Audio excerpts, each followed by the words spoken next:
Aloha, this is Doug from Big Island Campers. Today is a perfect example of removing this piece of the van to access the back of this USB port and the cigarette lighter. These vans, when they don't sit still. You're driving them all over. You're driving down, bumpy roads. There's a lot of movement. A lot of things happen. You get wires that get, disconnected, or grounds that eventually rust, or number of different things that can happen. So I've gotten kind of sick of tearing the van apart like this. And so this one's not so bad, but I like to make face plates to mount these two now, and so I don't have to rip this whole part of the van off to access the wires. Here's an example of a face plate I made. It's for the light and the water pump, and I can just take that screw off. That comes off. I can access all the wiring behind it if I need to. Okay, on this electrical faceplate, I want to add this USB port.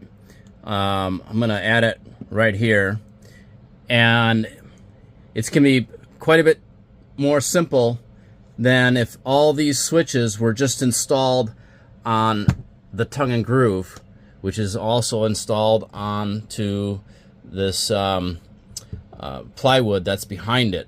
So if I wanted to add this USB port, that would be a pain in the ass to tear us all apart, access the wiring. But now all I have to do is take these screws out. This drops down. I can add this in and put it back together, and it's done. Super simple.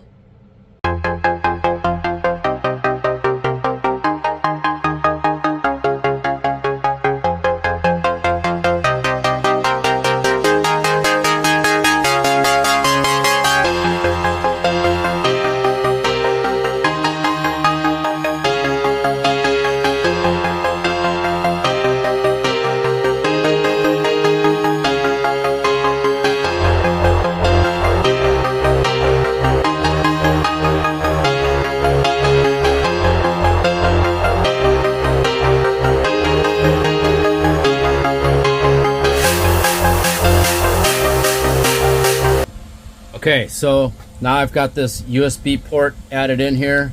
I can turn that off if I don't want that blue light on at night. At a quick glance, I can see what my voltage is. Here's my inverter, my stereo. I like this. I hooked this up so that I can turn my stereo on without having to put the keys in the van. So water pump, that indicator tells me when that water pump is running. Running lights, cabin lights.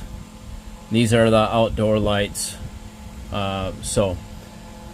Okay, that's why I like to do faceplates. Makes it a lot more simple. There's always a situation where you put in a bunch of switches, different parts of the van, and you put it right against the wall, and you get all done. You turn the switch on, and the light doesn't turn on. You're like, what the hell? So you gotta pull it apart. It's a pain in the ass. This makes it way more simple, and it saves a lot of time. If you want to add something, you can see what I just did. I just added this USB port. It's super simple. You can make this faceplate out of anything, and you can change it. So I don't know if I'm gonna keep it like this. I might find another piece of wood or something else. Maybe some resin art, something like that. You can make a faceplate out of anything. Just make it, be creative, add some, character to your van. A lot of these vans are they look super sterile, and it looks like you're walking onto a, futuristic yacht. I don't know, I like mine kind of homey and soft and have some personality to them. So all right, hope this helps, and see you on the next video. All right, aloha.